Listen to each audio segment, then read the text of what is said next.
Job 2. Again, on the day when God's sons came to present themselves before Yahweh, Satan came also among them to present himself before Yahweh. Yahweh said to Satan, "Where have you come from?"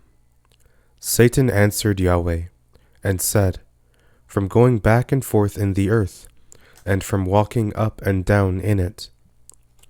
Yahweh said to Satan, "Have you considered my servant Job? For there is no one like him in the earth, a blameless and an upright man, one who fears God and turns away from evil. He still maintains his integrity, although you incited me against him to ruin him without cause." Satan answered Yahweh and said, "Skin for skin. Yes, all that a man has he will give for his life.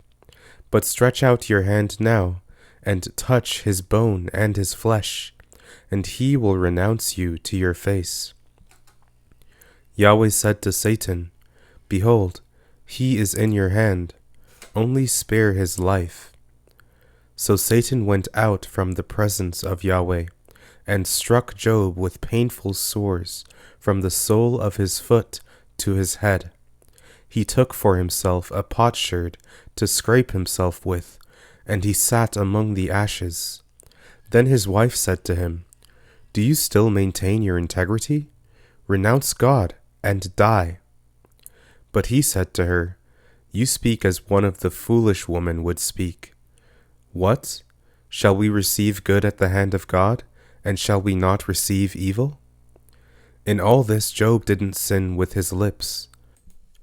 Now when Job's 3 friends heard of all this evil that had come on him, they each came from his own place: Eliphaz the Temanite, Bildad the Shuhite, and Zophar the Naamathite, and they made an appointment together to come to sympathize with him and to comfort him.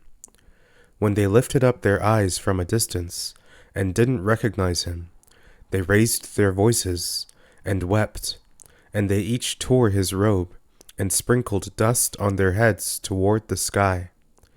So they sat down with him on the ground 7 days and 7 nights, and no one spoke a word to him, for they saw that his grief was very great.